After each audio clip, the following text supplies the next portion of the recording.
শ্রী গুরুজয় উপস্থিত হয়ে গেছে আপনাদের সামনে একটি অসাধারণ লীলা কাহিনী নিয়ে। আজকের আমরা জানব মৃত্যুর আগে সবাই ভগবানের নাম নেয়, কিন্তু একটা ভয়ঙ্কর সত্য কি জানেন? তখন অনেকেরই মুখে নামটাই আসে না। আজ আমরা ব্যস্ত, মোবাইল, টাকা, কাজ, দৌড়ঝাঁপে, কিন্তু একটা জিনিস একদম ভুলে গেছি, যে নামটা একদিন আমাদের শেষ ভরসা হবে, সেটাই। যারা এই ধরনের অজানা লীলা কাহিনী এবং অজানা তথ্য জানতে ইচ্ছুক এবং যারা এখনো পর্যন্ত শ্রী গুরু চরণেশু এই চ্যানেলটিকে সাবস্ক্রাইব করেননি, আপনারা অবশ্যই সাবস্ক্রাইব করবেন এবং একটা লাইক করে দেবেন। লাইক করলে অনেক উৎসাহ পাই। সঙ্গে যারা যারা এই ধরনের অজানা তথ্য এবং অজানা লীলা কাহিনী জেনে সমৃদ্ধ হবেন, তাদের মধ্যে শেয়ার করে ছড়িয়ে দিতে ভুলবেন না। শুরু করছি আজকে নিবেদন। মৃত্যুর পর আমরা কত যত্ন করে কপালে লিখে দেই ভগবানের নাম। কেউ বলি হরি বল, বলো হরি। কেউ রাম নাম সত্য হ্যায়, কেউ আবার জয় শ্রীকৃষ্ণ। কিন্তু কখনই কি ভেবেছেন বেঁচে থাকতে সেই নামটা আমরা কতবার নিচ্ছি? একটি ছোট্ট গ্রাম, সেখানে থাকতেন রঘুনাথ নামে এক ব্যক্তি। সারাদিন ব্যবসা, টাকা, হিসেব নিকেশ ইত্যাদি এই সব সমস্ত কিছু নিয়েই তিনি ব্যস্ত ছিলেন তার জীবনে। তার মা প্রতিদিন বলতেন, বাবা একটু ভগবানের নাম করো, অন্তত সকাল সন্ধ্যা করো। রঘুনাথ হেসে বলতেন, এখন সময় কোথায় মা, বুড়ো হলে সব করব। দিন চলে যায়, বছর চলে যায়। রঘুনাথ খুব ধনী হলেন, কিন্তু মনে শান্তি পান না। একদিন হঠাৎ তিনি গুরুতর অসুস্থ হয়ে পড়লেন। ডাক্তার বললেন সময় খুবই কম। খবর পেয়ে গ্রামের মানুষ সব একসঙ্গে রঘুনাথকে দেখতে ছুটতে চলে এলেন। কারো হাতে জপমালা, কারো মুখে হরি নাম। কেউ বলছেন রাম নাম সত্য হ্যায়, আবার কেউ বলছেন হরি বল, বলো হরি। তার কপালে চন্দন দিয়ে লেখা হলো ভগবানের নাম। রঘুনাথ তখন মৃদু কণ্ঠে বলে উঠলেন, হায়, আজ সবাই আমার জন্য ভগবানের নাম নিচ্ছেন, কিন্তু আমি কি কখনো নিজের জন্য একবারও প্রভুর নাম নিয়েছি? তার চোখে জল এসে গেল।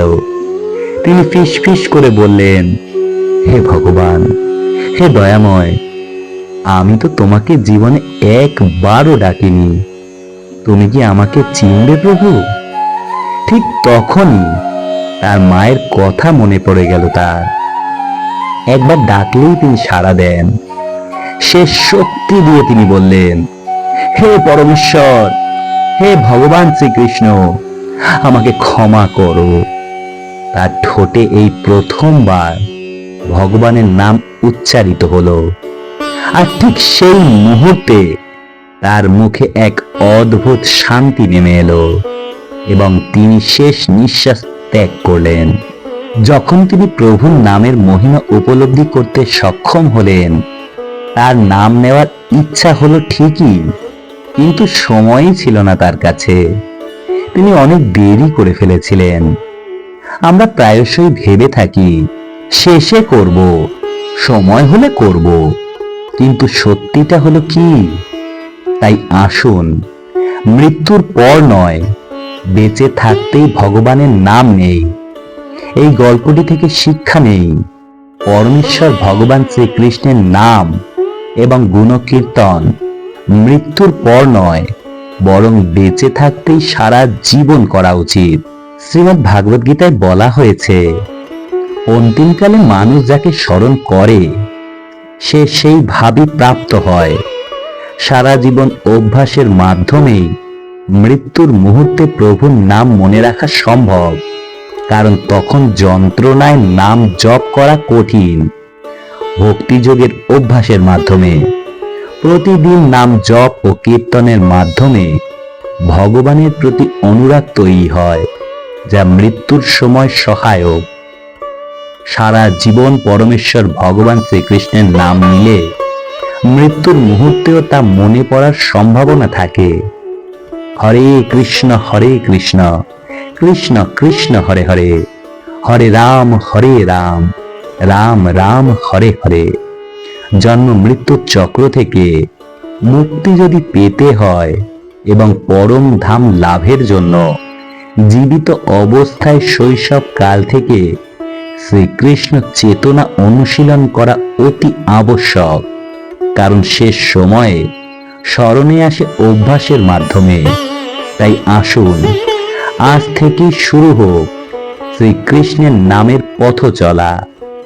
একটি ছোট্ট নাম, একটি ছোট্ট স্মরণ, শেষে নয়, এখন ভগবানের সঙ্গে প্রেম ভক্তির সম্পর্ক গড়ে তোলাই হচ্ছে জীবনের আসল মুহূর্ত। তাই আজই শুরু করুন হরে কৃষ্ণ মহামন্ত্র জপ। যে নাম জীবন বদলায়, সেই নামটাই আমরা শেষ পর্যন্ত ফেলে রাখি।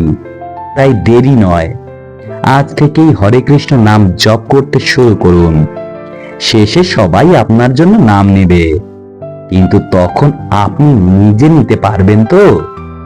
এই প্রশ্নটার উত্তর আজই খুঁজে নিন। আজকে এইটুকুই, পরের দিন আবার উপস্থিত হয়ে যাব নতুন কোন অজানা লীলা কাহিনী বা অজানা তথ্যের সঙ্গে। ততক্ষণ কিন্তু শ্রী গুরু চরণেশু এই চ্যানেলটিকে সাবস্ক্রাইব করতে ভুলবেন না, এবং যারা যারা এই ধরনের অজানা লীলা কাহিনী ও অজানা তথ্য জেনে সমৃদ্ধ হবেন তাদের মধ্যে শেয়ার করে ছড়িয়ে দিতে ভুলবেন না। ততক্ষণ সকলে অনেক ভালো থাকবেন, সুস্থ থাকবেন। দেখা হচ্ছে পরের দিন।